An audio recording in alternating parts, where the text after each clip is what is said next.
Welcome to Spoiler Peace Theater, the podcast that doesn't give a shit about spoilers. We just want to talk about the movies. My name is Evan Crean. I'm co-chair of the Boston Online Film Critics Association, co-author of your 80s Movie Guide to Better Living, and my pronouns are he, him. And my name is Megan Kearns. My pronouns are she, her. I write film reviews for Edge Media Network, and I too am a member of the Boston Online Film Critics Association. Yeah, you are. Incroyable mais vrai. Ah oui. Dave is on vacation again this week.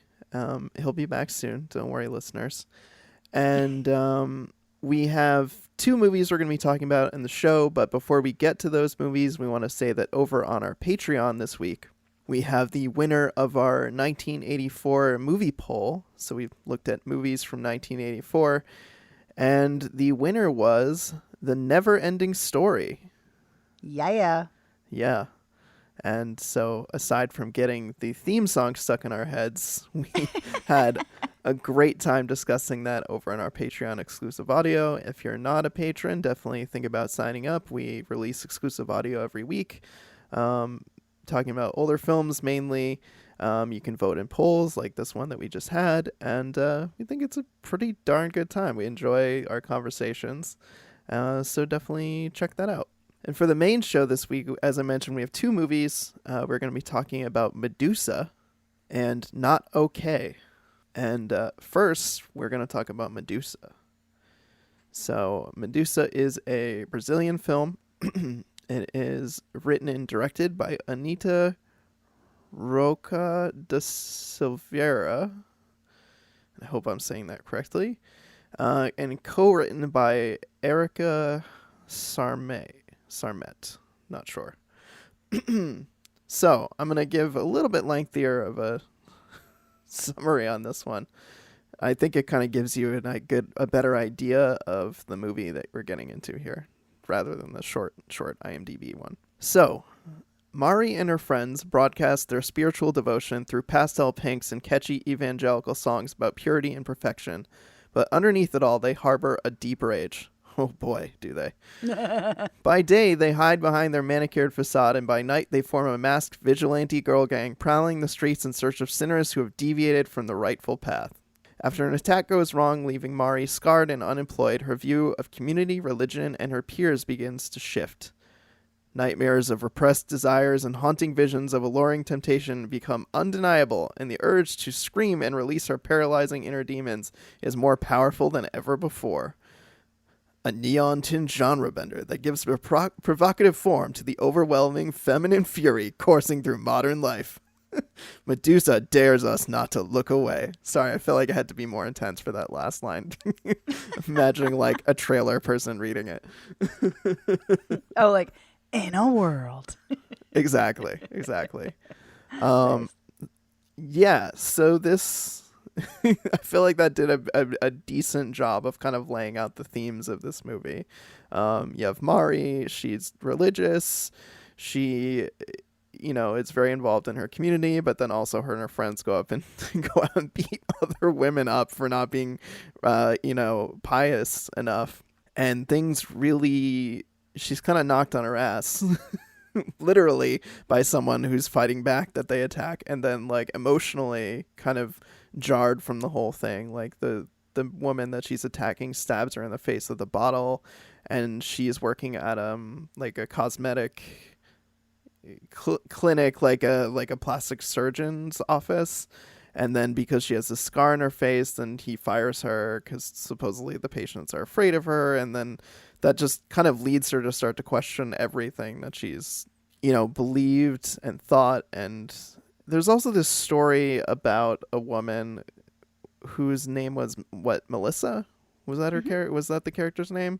Who was like supposedly this example that they hold other girls hold up of like someone who was punished for for her debaucherous lifestyle of like partying and drinking and doing a nude scene in a movie. I guess like somebody set her on fire and she ran away and no one has seen her, and so like there's also this element of like Mari is trying to like track her down and find her and see like, oh, she's so horrifyingly disfigured Like, I want to see if I don't really know why she wants to find her. Did you understand that angle? Like, other than just be like, this is true, this happened, and like, I got the sense that it was partially that, kind of a vindication of their need to control women's behavior and mm-hmm, to make them more puritanical and less lusty. And so, because yeah, they really rally around that story that's kind of become this urban legend. mm-hmm, And I don't so yeah, so I got the sense that it was that. I thought it also could be in part to see if she really has changed, because her best friend, who's kind of the leader of the group, is like, mm-hmm, when a new girl is brought in, she's like, "Oh my god, that's horrible that a woman set her face on fire," which it is. It's yeah, disgusting and disturbing and violent as fuck. And Mari's best friend is like, "No, no, no, it's great. It's a cleansing fire." And so I got the sense that they kind of wanted to find out if this was true, to one, to confirm the story, but also to see to see the face, but also to see, oh, has she changed? Was this really a mm-hmm, cleansing fire? yeah, okay, yeah, that makes sense. So Yeah, I I don't know feel if like that's all true, but that's what I got. yeah, that's fair. I think that makes sense to me. So I feel like we've covered a good amount of the plot, and we can talk more about it as we dig into it, which I have a feeling that we're going to. What did you think of this movie, Megan? So I liked it. I felt it was overly long, which I do not normally say about films. Don't care at all how long they are. Don't care if they feel slow. This one, I really felt the weight of its length. So parts of it, especially the middle, were very, very slow for me, and slow to the point that I lost the thread and was kind of like, because there's this kind of like hallucinatory, phantasmagorical like feel to it, which is Mm-hmm. really cool. And it Yeah. does have, like the description says, it is very neon soaked, which is, great visuals, but it has this almost hallucinatory feel. So, like, and there are these rhythmic dance numbers and musical numbers that kind of, not that they Mm-hmm. took me out, but I kind of got like lost in them, and I was like, oh wait, I have to pay attention to the film and what's happening. So I feel if it had been a little tighter in its editing, it would have been a bit better in that regard to really capture my attention fully. But having said that, I think the actress who plays Mari gives a really great performance. I Mm-hmm. think the visuals are stunning. I think they're Yes. really striking, really great. I love the usage of Medusa throughout, kind of, and in the press notes, Rocha de Silveira, the director, she talks about why she used, like, what her inspiration was for this film, why she used the myth of Medusa, and everything she keeps talking about in this interview keeps coming back to the notion of control, that Mm-hmm. body image is about control, beauty culture is about control, because the men and the women in this school are obsessed with being fit and wearing makeup and looking pretty and looking presentable, and that's all about control. And what the girl gang is doing is about control. Like, all of it's about control. And she talks Mm-hmm. about the myth of Medusa and how Athena punished Medusa for being a sexually desirable woman who was a very attractive woman initially, and then she punishes her and controls her by making her hideous and people turning to stone when they see her. So it's kind Mm-hmm. of interesting what this is doing. And it's also really interesting because at first, the way this film unfolds, I thought this was a dystopian film at first. Mm-hmm. And I was like, wait, are we in kind of an alternate timeline? Are we like 10 years in the future? Because everything is so puritanical. And no, we're not. We are in current day, but the director was inspired by the conservatism that has been happening in Brazil, as it's been happening here in the US and in so many other countries too. Mm-hmm. And this kind of conservatism and control twisted with religiosity and this need to conform, and conform in a way that's misogynist, that's queerphobic, transphobic, racist, all of those things. So I really like the ideas of this film, and I like the visuals tremendously. But for me, the middle is a little, gets a little lost. Lost a bit of my attention, but I still liked it. Well, I'm glad to hear that you liked it. I think you know how I generally feel about long movies or Oh, I longer do. movies. Um, Shockingly, it didn't really bother me as much in this one. There were Oh. definitely some slow spots, for sure. For sure, there's some slow spots, and Hmm. the movie probably could be tighter. As I was watching it, I wasn't as upset about the length. I think because I was so emotionally intrigued by the story. I think there's Nice. some really compelling themes here, like you mentioned, these ideas of control that kind of like coursing through the movie. There's also this like grappling with faith and religion and like being ultra religious and kind of like these weird, there's so many parts where it's like, is this a dream? Is this happening? Is this not happening? There's a lot of moments like that, at least for me as I was watching the movie, where it wasn't clear whether she was hallucinating, dreaming, whether it was happening or not happening. And so that stuff just really hooked me in. Like, I thought the cinematography was fantastic, Hmm. just so neon soaked and just engaging. I also really liked the score. I thought the score really kept Yes. me engaged. And so in a lesser movie, I feel like I probably would have found it more boring, or I probably would be more upset about the length. But I just was so into this story, and I just Good. really dug it.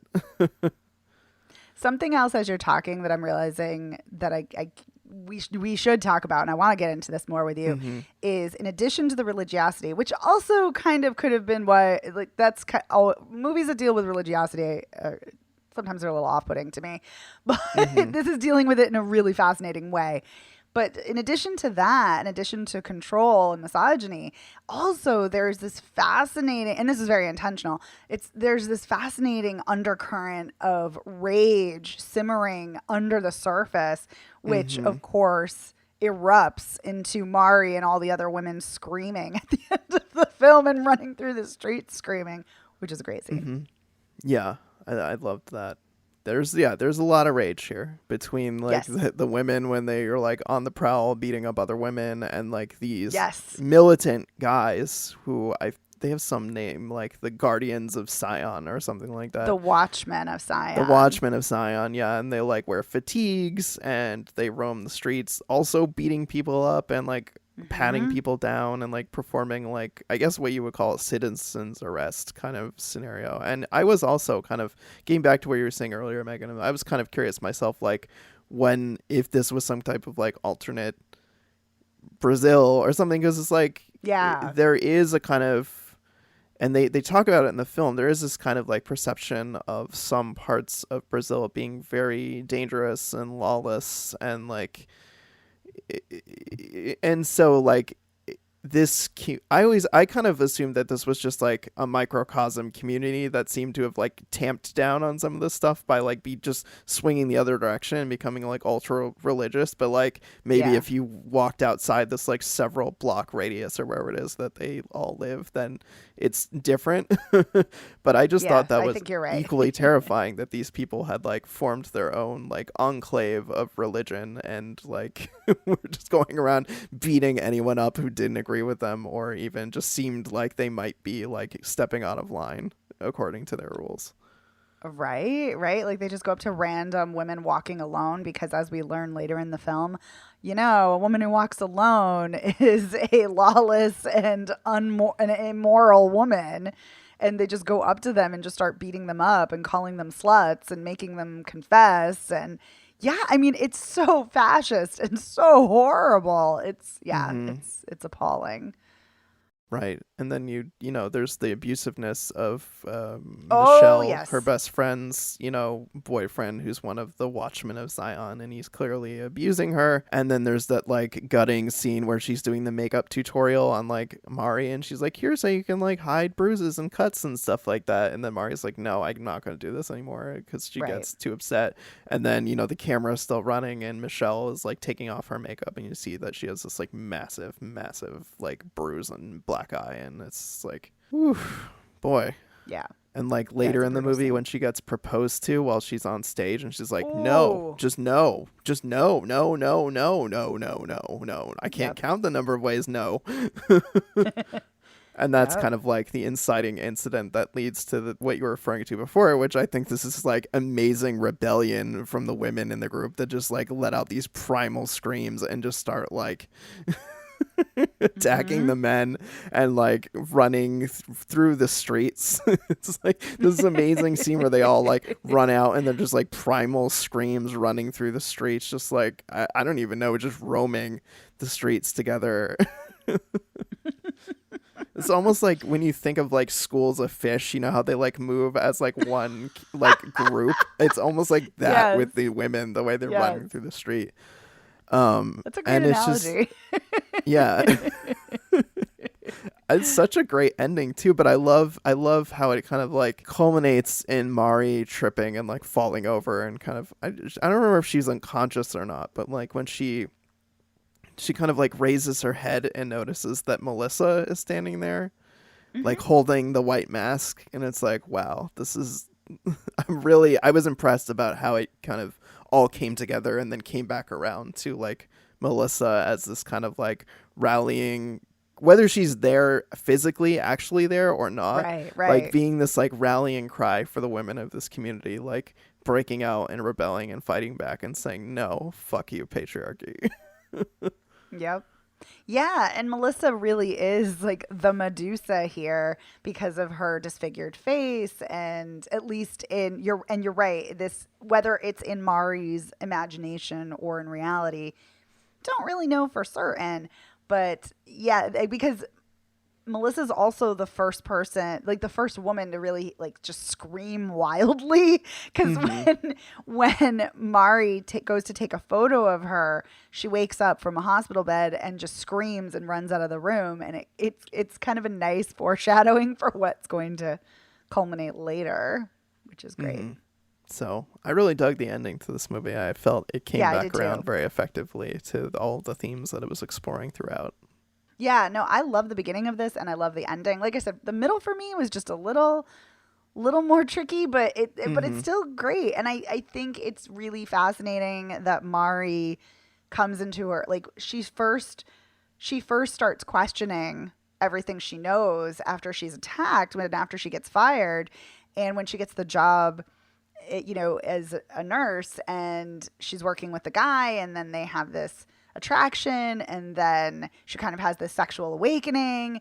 Mm-hmm. And yeah, like that's interesting to explore. And also, it's interesting when the girl gang is like later in the film when they're out on the prowl, and one of the women that they're beating up is like, "Yep, I'm a slut and I love it, and Mm-hmm. my only regret is not having more sex."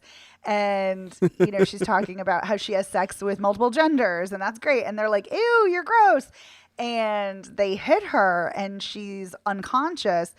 And yeah, and why can't I remember the best friend's name? Michelle. Michelle Yeah. says to Mari, like, you have to hit her. And she's like, no, she's unconscious. What's the point? Like, that's stupid. Because Mm-hmm. clearly Mari is starting to feel uncomfortable about the treatment of women this way. And Michelle's like, no, no, no, you have to, you have to. And so it's interesting seeing how Mari's progression unfolds. It's really interesting seeing how Michelle's progression unfolds too, because she clearly has had enough even before her boyfriend proposes to her. Mm-hmm. She when we see the horrifying scene of her taking off her makeup in the bruise, then all of the young women are arguing around a pool, and Michelle's just like silently, she's like, I've had enough of this, and she jumps in the pool, and Mari knows like, hey, everybody get out, everybody, leave. Right. And it's clear that Michelle is just done. She's just done. And then when they do the final performance at the end, that's also clear. She's done. Like, she won't sing Mm-hmm. anymore. She's barely doing the choreographed dancing. Like, Mari's trying to help her, and she's just really having none of it. So it's interesting to see the two women have that progression. And they each come about it in different ways. And it's, kind of Mm-hmm. slowly unfolds, which I do like. It's not a quick transformation. Yeah. I was also really disturbed by this scene after Mari and Michelle have that like confrontation, and Michelle gets like knocked out, and then they like Oh. go to that dance party in the middle of the woods that Mari's like Mm-hmm. coworker is part of. I don't know if he's like running it. Yeah, I think so. It was like his stereo or whatever that was playing. And then like the militant guys show up and just beat the crap out of everybody Oh. there. They just like beat them all unconscious, and you're just like, Mm-hmm. that is truly horrifying. Yeah, it was gross, but that's what toxic masculinity will do. What did you make of their kiss? Do you feel like that was, from Michelle's perspective, like true attraction? Do you feel like it was kind of like an act of rebellion? Like I was having a hard time kind of getting a beat on that, because like it immediately was like she kissed her and then ran away, and then they were like partying and dancing and kind of just like blowing off steam. Yeah, I mean that's a great question. And that's the thing, like I think you can interpret it a couple of ways. Like I think you can interpret it as it's a genuine attraction. I mean, it's not uncommon for queer women, their first, and I'm sure queer men too, and queer non-binary people. But speaking from experience, it's not uncommon for queer women to, have a crush on their best friend and to explore that. And so there definitely could have been a genuine attraction there. The fact that she runs away kind of also indicates that there's probably something to that. But maybe it also, I guess, could be interpreted as this is something taboo. This is something I'm not supposed to do. So it could be that too. But I kind of got the sense that at minimum, there's some level of attraction there.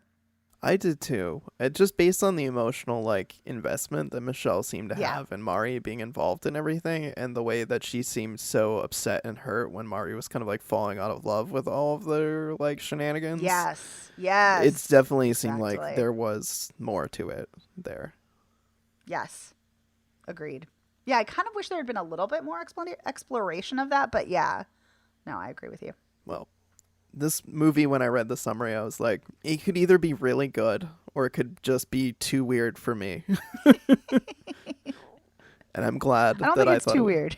No, I don't think it was. I was worried that it might be too out there for me, but thankfully it was not. I really, really enjoyed it. I thought it was very compelling. It was really great to look at from a cinematography perspective. Of the score. I found myself so invested in the story, even during some of the admittedly slow parts, and maybe it could have been tighter, but I still dug it. Hmm. No, I agree. And I think what's also really interesting is when you either read an interview with Rocha de Silveira or also Letterboxd, Music Box Films, who is distributing the film. They also have a list on Letterboxd of the films that she was inspired by to make this film. And I mean, Ooh. it's a great list. Like Suspiria, Get Out, Claire Denis films Trouble Every Day and Beau Travail, Carrie, Cat People, Mulholland Drive. Like these are some fantastic films that have really intense, striking visuals and a really powerful aesthetic and really sensual aesthetic and vibe, but also mixed, like especially in the case of Get Out, mixed with really powerful social commentary. And so I always find it fascinating when you hear or read what a filmmaker is inspired by. And I think these films it's interesting. They're all very different, but seeing them all kind of together, it's like, oh, yeah, that makes sense. So thought that was really intriguing. Were there other movies on that list, or was that? Yeah, there are. There's also Spring Breakers, Yep. Eyes Without a Face, Cat People, Knife and Heart. Yes. Oh my God, Knife and And Heart. Between Spring Breakers and Knife and Heart. Oh my God, this movie. yeah, the Stendhal Syndrome, and there's one more that I'm having trouble reading. Mujer de Todos. Don't know that one, unfortunately, but I'm not surprised by the others that you just mentioned. Yes. Yeah, it's Good a great stuff. list. Hmm. Maybe you'll send me a link to that and I'll post it in the show notes for people. Sure. All right. So, do we have any other thoughts about Medusa? Just that I've always loved the myth of Medusa. And by saying I love the myth of Medusa, like I love Medusa. Like Medusa is the protagonist as far as I'm Mm-hmm. concerned. She's the hero of the story. And I always love when there are Greek mythological ties. And I love an allegory and I love social justice, especially when it's confronting misogyny and slut shaming and women's rage and fury. And this is ticking all those boxes in a Yeah. really emotional and visually striking way. So, yeah, great job. Great job to the film. Yeah. This is a little bit off topic, but have you seen that commercial with Medusa in it? I think it's like an ad for I have. Amazon or something. Yeah, I thought of that immediately. With her turning all the guys to stone that are trying to hit on her. Yes. Nice. Okay, so then let's move on to Not Okay. So Not Okay is written and directed by Quinn Shepard, and it stars Zoe Deutsch and some other people. Dylan O'Brien, Mia Isaac. We just saw Mia Isaac in the John Cho, Don't Make Me Go, which we talked about. Yes, we did. And yeah, let's do a summary here. Debating whether I want to do the short summary or the long summary. Let's start with a short summary. An ambitious young woman, Zoe Deutsch, finds followers and fame when she poses as the survivor of a deadly attack, but she soon learns that online notoriety comes with a terrible price. Sure. Yeah. Let's do the extended summary. All right, let's do Danny it. Sanders, Zoe Deutsch, an aimless aspiring writer with no friends, no romantic prospects, and worst of all, no followers, fakes an Instagram-friendly trip to Paris in the hopes of boosting her social media clout. When a terrifying incident strikes the City of Lights, Danny unwittingly falls into a bigger lie than she ever imagined. She, quote, returns home a hero, even striking up an unlikely friendship with Rowan, Mia Isaac, a real trauma survivor dedicated to societal change and scooping up the man of her dreams, Colin, Dylan O'Brien. As an influencer and advocate, Danny finally has the life and audience she's always wanted, but it's only a matter of time before the facade cracks and she learns the hard way that the internet loves a takedown. I was going to say that's a massive spoiler, but no, it's not because we learned that right in the first like 30 seconds of the film. Yeah, they just go right for it. They're like, guess Yeah. what? This person is going to get taken down. Yes. And rightfully so. Yes. Very rightfully so. Mm-hmm. So Megan, I'm dying to hear what you think of this, and Ooh. before we were on mic, you said you had some thoughts as to how I would feel about these movies, and I'm really curious if your predictions about my opinion of this movie will be correct. But I want to hear what you think first. I was like, I wasn't going to talk about my predictions in case they were wrong. But yeah, I liked this. I like Zoe Deutsch. I have seen her in enough films. Unfortunately, they've often been films that I have not enjoyed, but I have enjoyed her performance in them. So I've kind of been waiting. And there are a couple of films of hers that I've been wanting to see that are on my list that I haven't seen. So maybe she's amazing in those. Maybe those films are great too.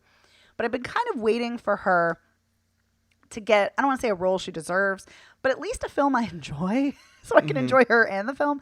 And this I did. And, this is really interesting because, and in the warning at the beginning, it talks about, the warning to the film talks about flashing lights, talks about dealing with trauma, and also that there's an unlikable female protagonist. And there's a really great interview with Quinn Shepard with Kate Erbland of IndieWire where she talks about this. And it's a joke because this is a satire. Right. But part of the reason she included that joke in the beginning is because in like test screenings, like focus test group screenings, people were like, this is a good film, but I don't understand why you would make a film about somebody so unlikable. And I'm like, wow, and she says this in the interview, and what I always think is, wow, do we talk about that when it's an unlikable male protagonist? No, we don't. We talk about, oh, wow, what a great film. Oh, wow, what an interesting character. And we don't talk about that when it's a quote unquote unlikable woman. And I will say the beginning of this film is a bit rough because Danny is so unlikable. She is insufferable. She is obnoxious. She is Mm-hmm. self absorbed, self involved. She is a narcissist. She She's has no clueless. sense. Yeah, of anything, of any empathy whatsoever. She's dying to be a writer, and she works as a photo editor for a magazine, or like an online magazine, and she has pitched this essay that she's written a draft of to the editor. And it's basically about how she wishes she had been in the country during 9/11 because she was out of the country on a boat ride with her, like on a cruise with her Mm-hmm. parents. And she feels she Yeah. missed out on this traumatic event. And it's disgusting. It's appalling. And you're not supposed to root for her. You're supposed to think, like, good God, what is wrong with this woman? And I think Zoe Deutsch plays her perfectly. She plays her completely cluelessly and really kind of with this naivete about her. Like, she's not malicious. Like, she's just that clueless. She Mm-hmm. just has that much privilege as a white straight woman. She just doesn't get it.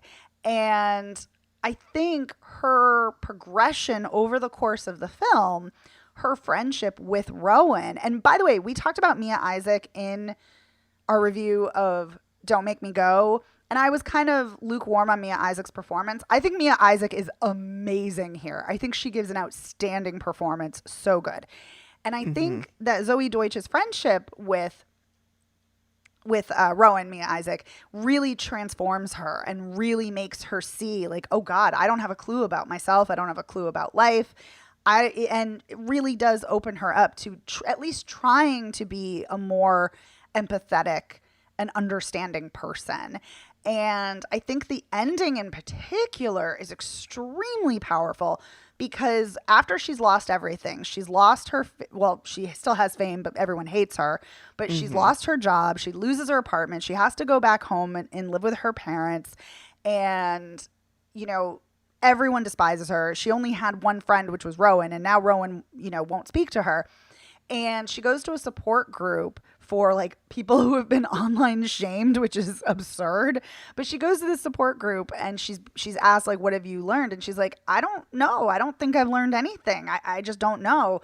And she tries to make amends with Rowan, and she goes to Rowan's open mic, like, talent show at her school because Rowan's in high school.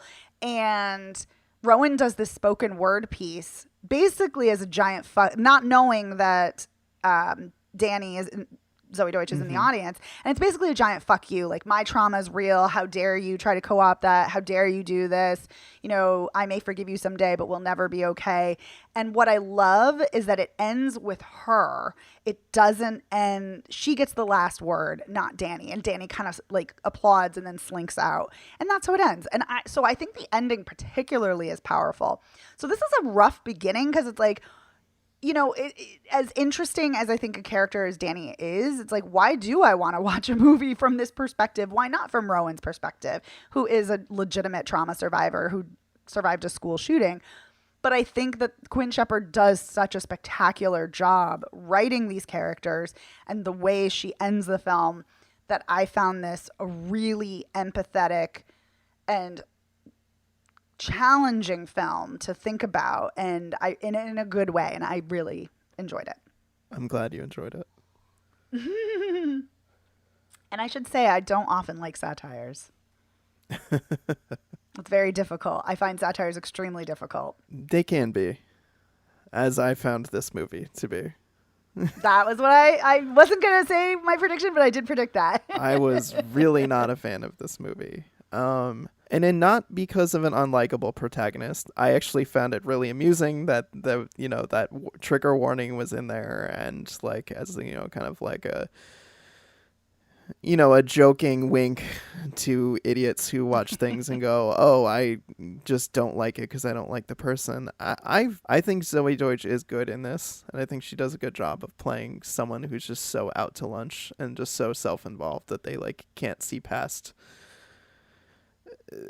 anything really. I mean, like when she's commenting on that Instagram post and says like hair goals when it's like, Rowan's bearing her soul, or she doesn't even bother to do the research to know that Rowan's sister died in that school shooting.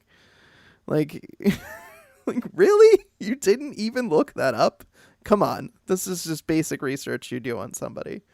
So I think Yeah, Zoe but most people Deutsch. don't do that. No.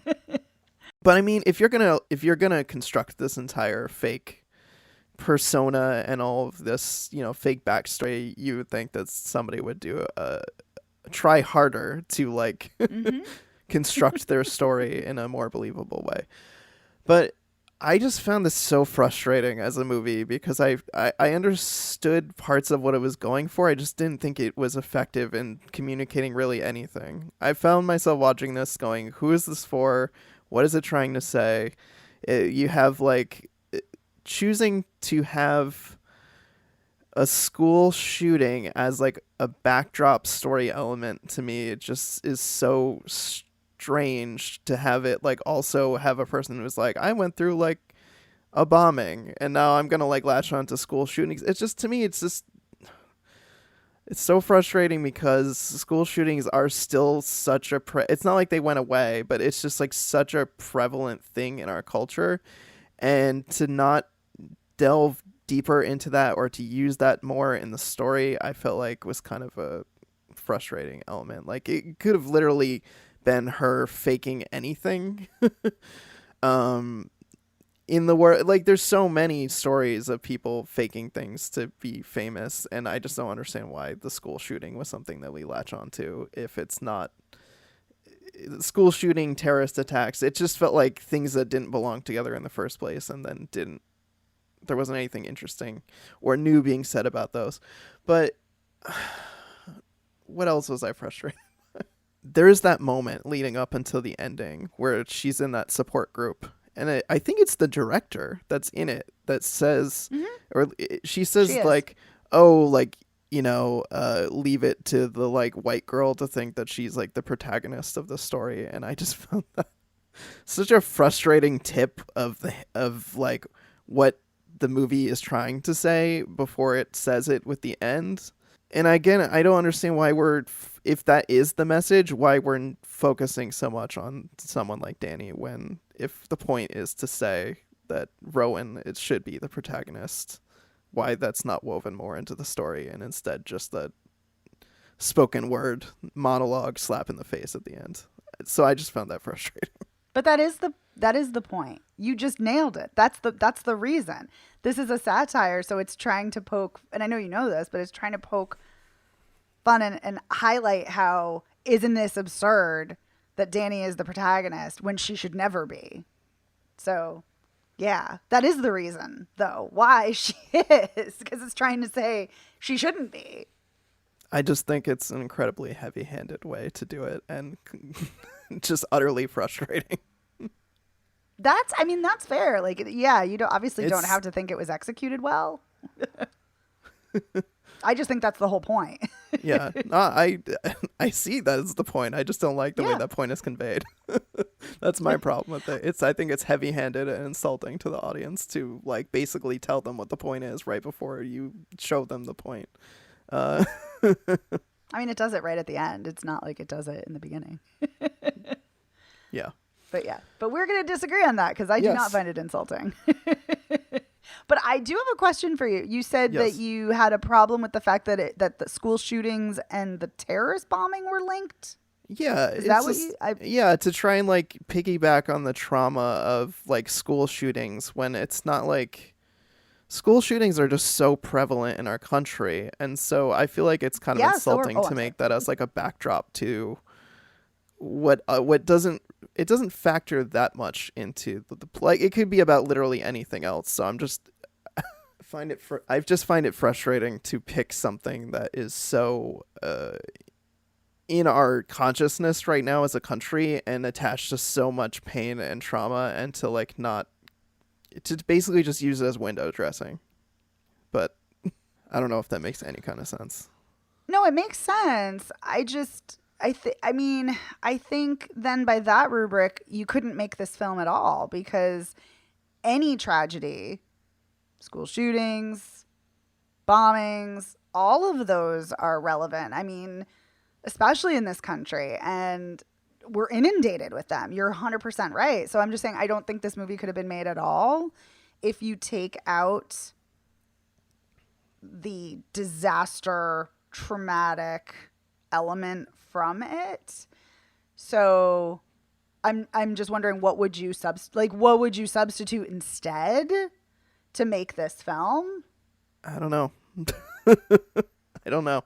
Okay. Something else that's not school shooting. I don't know what it would be. Do you mean something else that's traumatic but just not school shootings, Yeah. or something else that's not traumatic? No, I think the trauma is a key piece to it because like it has to be so insulting that Danny is, trying to latch on and to make up some type of trauma, especially going to this support group, trying to act, Mm-hmm. like she understands what Rowan is going through to any degree, the way that she, uses Rowan's words to kind of spin off this whole movement. I think the trauma element is key. I just am frustrated by Mm-hmm. the school No, I agree shooting with you. piece. I feel like there is also something here commenting on like vapidness, Mm-hmm. but I also like the one. I feel like you keep mentioning Kendall Jenner as kind of like a way to like reference vapidness in like multiple Mm-hmm. scenes, and to a degree I get it, but I just feel like that's just laziness to just go Wait, why is and that laziness? to just always go to Kendall Jenner. Like they name drop Kendall Jenner like 5 times in this movie. Like why is that the only example of vapidness? Like we just need to pick on Kendall Jenner the entire time? Like aren't there other vapid people to like talk about if we're talking I about would vapidness? I don't think it's necessarily vapidness. I think, although it could be, I think it's more celebrity culture. And the Kardashians slash Jenners they dominate social media. They dominate Instagram. They dominate TikTok. And Quinn Shepard did a lot of research before this film to come up with social media references that would resonate with young people.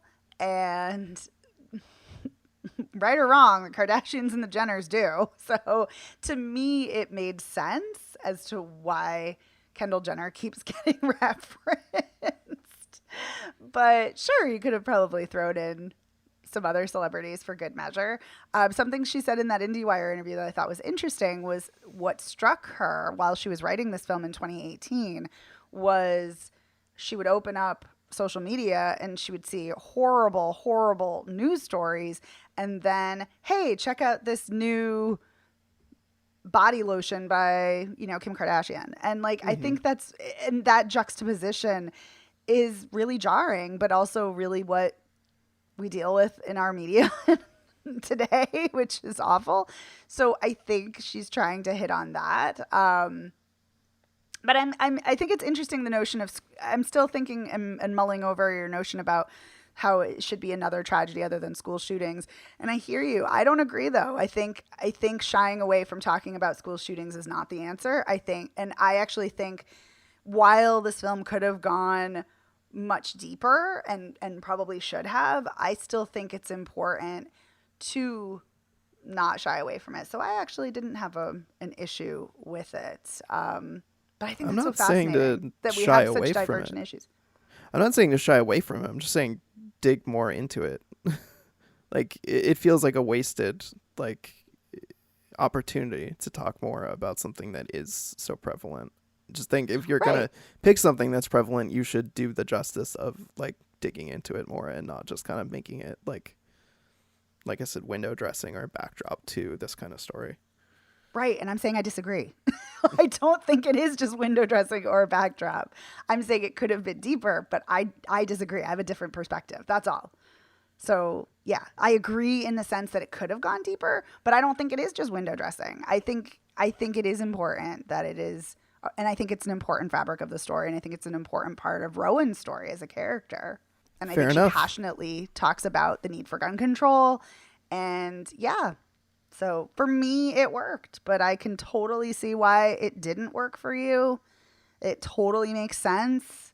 What did you think about the hallucinatory elements of like the countdown in French, like this, the idea that she's going to be found out, and we hear these like whispers in the background of like the countdown in French from like 10 to 0 when she's about to be found out. I don't know if I have any particular thoughts on it. What, Well, I was just do you wondering have thoughts on it? because Because I'd like to hear your thoughts. yeah, because so like when we first hear the whisper, she's in the bedroom in her parents' Mhm. house and her mom's talking to her, and you hear the whisper of like the countdown.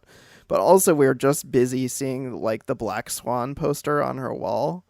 And so I was kind of like, is the movie trying to make some type of commentary on like mental health and like trying to say that some of this is linked to her mental health? Or we know later she uses it as an excuse when she's like writing her like apology or whatever, her like admitting she's like, I was depressed and blah blah blah. And there was that, also the scene earlier on where she's like taking the Lexapro.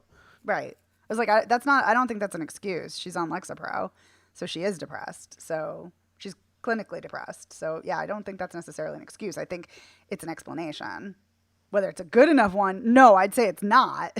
She's still a shitty Yeah. person. I mean, to me, it felt like she was using it as an excuse, not that she didn't have legitimate depression. It just felt like because it was followed up with like, I was depressed and also smoking marijuana. Like the way, like when people Yeah, that do, felt like an do excuse. Totally. apologies, but then they like couch it in that like, I wasn't in my right mind, when they definitely Right, knew right. better.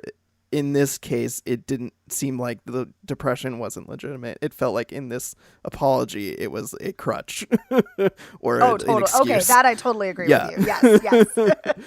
Totally agree with you. So on yeah, that, I yes. guess I was just trying to suss out whether you felt like there was also some type of commentary about mental health being involved, or if you also just kind of felt like it was like an additional thing that was kind of thrown in there to maybe like, I don't know, throw us off the trail or something. Yeah, I had not noticed the Black Swan poster, and I'm surprised because I love Black Swan. I'm surprised that didn't stand out. But yeah, I picked up on the Lexapro right away, and it's funny that you say that because I was like, oh God, are we going down an ableist rabbit hole where she's doing these terrible things because she's depressed, and we're gonna say it's because of that. But I actually think I think the fact that she says she's depressed in that way and uses it as an excuse for me, and I think you can easily make the argument, again, it's not executed sharply enough, or it's maybe too subtle, but I think that scene indicates that the film is not condemning her because she's a depressed person, because of her mental health struggles, but rather because she's a shitty person. Yeah.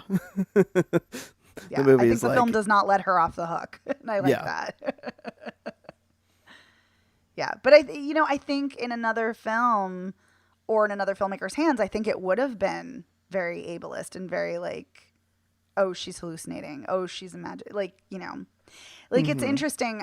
I don't know. I don't know if you saw this film, but watching this, I was reminded many, many times by Ingrid Goes West, and another film about a woman who tries to befriend a famous person, an Instagram influencer, and she kind of forces this friendship, and she pretends to be somebody she's not, and she's a mentally ill person. And so, and I like Aubrey Plaza's performance in that, but for me, it was there were kind of icky elements that felt ableist, and so I kept waiting for that to happen here, and it didn't for me, so I was kind of relieved that way. Yeah, I was concerned that was going to be part of it, especially like these like periodic dreams, hallucinations with the countdown and seeing the hooded figure. In Paris.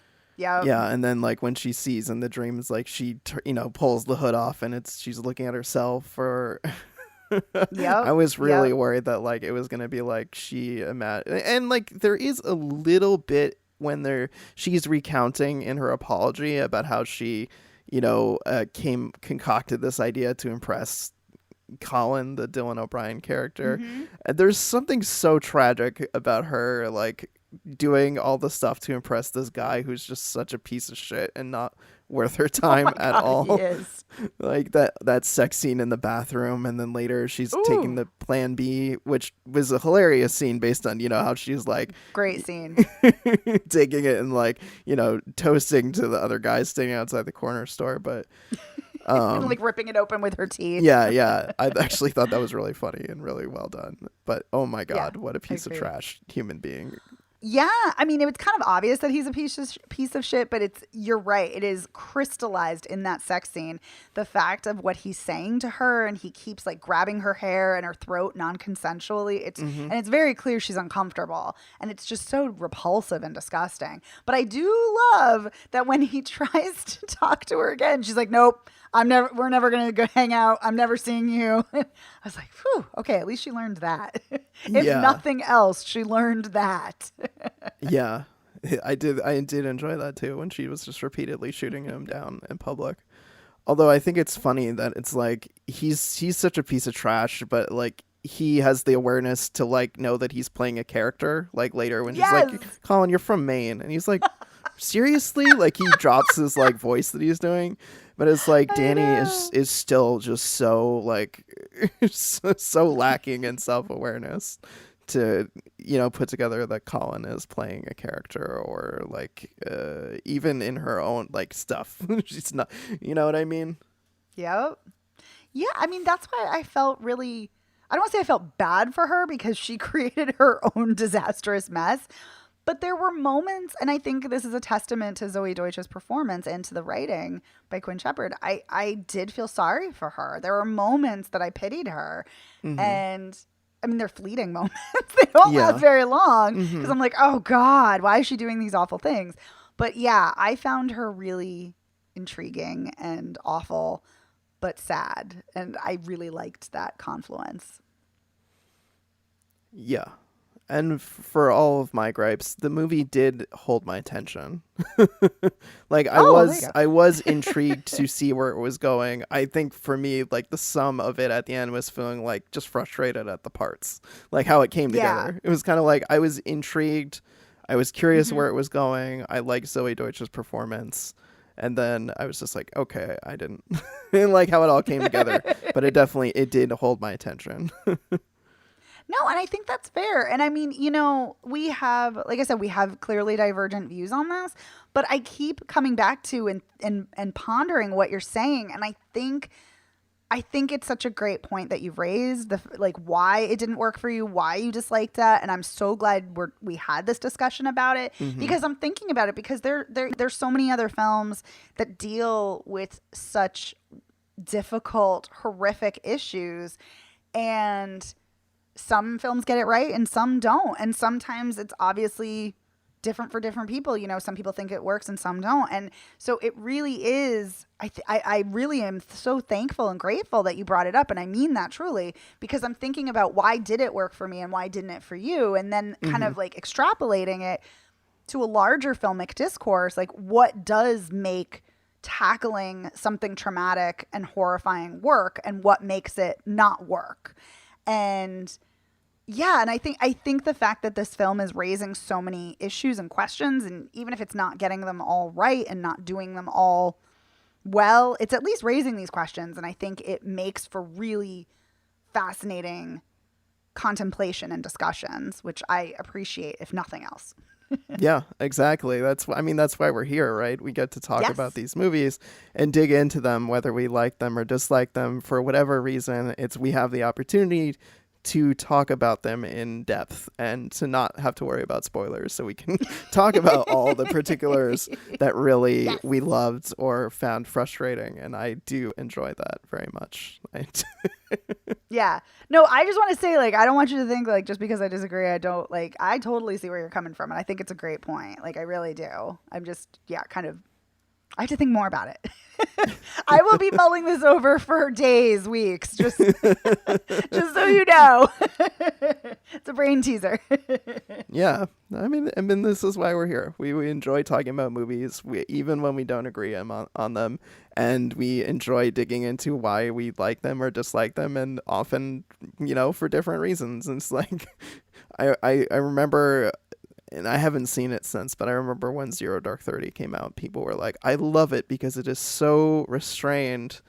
And I remember thinking, that's why it doesn't work for me. It's too restrained. So it was like, people watch movies in very different ways and have different interpretations of them. And that's what's so fun about watching them and talking about them, is because what works for somebody doesn't work for somebody else. And it could be for the complete inverse reasons, or it could be for completely different reasons. There's certain people who have like chaos movie opinions. I think you're just like, what? What movie did you watch? What are you talking about? Chaos movie opinions. Yeah. No, I kind of get the sense, and maybe I'm wrong, maybe I'm totally misreading, but I kind of get the sense that we are seeing this film the same way, but yet coming to different conclusions, which I think is really, that's really interesting. I think that's really interesting. But yeah, I have lots of thoughts about Zero Dark 30, by the way, since you brought that up. But I feel like another conversation for another time. Yeah, maybe I should watch it again to have a more recent opinion after watching it in like 2012 or whenever it came out. Never watching it since then. Yeah. But this was fun. This was a fun, and I knew we would get into the weeds on Not Okay. It was the kind of movie where like finished it and was like, oh man, we're gonna like get in the weeds talking about it. We're gonna be in the briar patch. We're gonna hit some thorns, like briar patch. Getting some thorns stuck in our ass. Yeah. Yeah. I just knew it was gonna be one of those kind of movies, like whether we agreed on it or didn't agree on it. It's And there's something to be said about movies like that, whether they're controversial in what you think is a good way or controversial in what you think is a bad way. We're still sitting here talking about it. So, hey, that's something. Totally. But, like I said, and I feel like we're going to have to cut this off at some point, because I could just keep going and going and going about this film, because as we're talking, I'm thinking of even more things.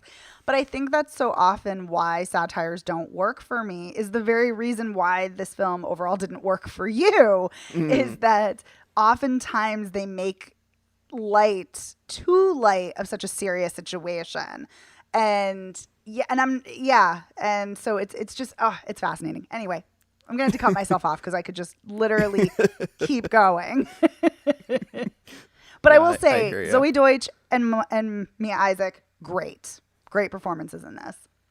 I agree. And I've, like you, have been waiting for a movie that felt like it was kind of like worthy of Zoe Deutsch. So she's been in what seems like a lot of stinkers. And so at least she's getting kind of like a lead performance in something that will make people talk. Yes. Apparently she was very excited to do this film too. So that's really interesting and exciting. So yes. Yeah, I'm very curious about the discourse around this. Very curious. Yep. We'll be the popcorn emoji person sitting there eating the popcorn. Gobble gobble. Nom nom.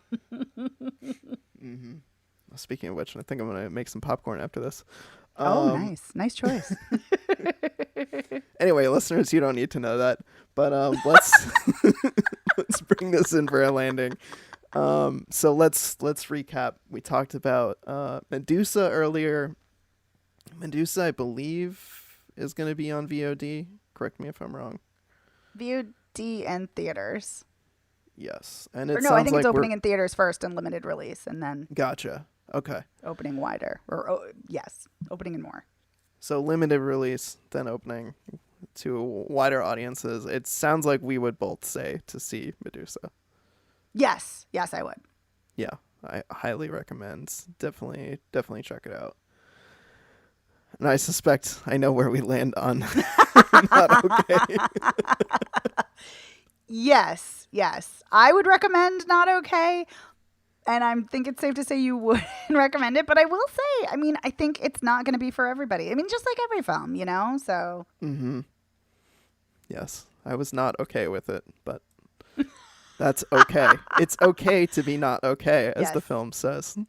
correct. And I just will say, speaking of that, I think if it had ended in a different way, I also might not have been okay with it. But I think the way it, because I was kind of like, but the way it ended for me, yeah, it stuck the Yeah, landing. fair enough. So that wraps up another episode of Spoiler Piece Theater. We want to say a huge thank you, as always, to our editor, Otto Clammer. Otto, thank you for making us sound great week after week. Thank you, Otto. And you can find the show anywhere you get podcasts, but you can also find us at our website, which is spoilerpiece.com. We are all over social media. We're Spoiler Piece Theater on Facebook. We're at Spoiler Piece, Twitter, Instagram, Letterboxd, etc. You can also email us if you want to get in touch with us. You can send us an email, spoilerpiece@gmail.com. You can tear me a new one about not okay. Oh, well, maybe people will tear me a new one for liking it. I'm sure we'll get some conversation going. So send us an email. See what you have to say about not okay, or maybe a never-ending story if you want to get a little less controversial, since we talked about that on Patreon. You can also give us a call At 862-21-PEACE. You can leave your angry voicemail instead of an angry email, or send us an angry text message. I mean, they don't have to be angry. I'm just, They could be happy too. They can be happy. We enjoy happy messages too. But we love to hear from you regardless, whether it's a nasty gram or not. Ooh, a nasty gram, nice. And if you like the show, please rate and review us. You can go to ratethispodcast.com/spoilerpiece. That will take you to your platform of choice. As always, we really appreciate your reviews. It helps more people find the show. It helps give us some, cred, some street cred out there in the podcast world. Some glowing reviews. Those dangerous streets of the podcast. I know. World. Those pod streets.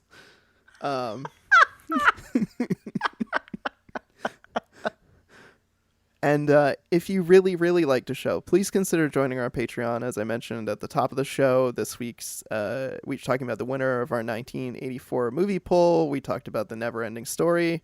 We sang the song. It stuck in our heads, and it was a lot of fun to talk about the movie in depth. Sure was. So thank you to all of our patrons for your support, and thank you, listeners, for tuning into this week's episode. My name is Evan Crean. I am co-chair of the Boston Online Film Critics Association and co-author of your 80s Movie Guide to Better Living. You can follow me on Twitter, Instagram, and Letterboxd as Real Recon, and that's real as in film reel. And my name is Megan Kearns. I write film reviews for Edge Media Network. I, too, am a member of the Boston Online Film Critics Association. You can follow me on Twitter at OpinionSWorld or on Instagram and Letterboxd at TheOpinionS. See you next week. Bye. Bye.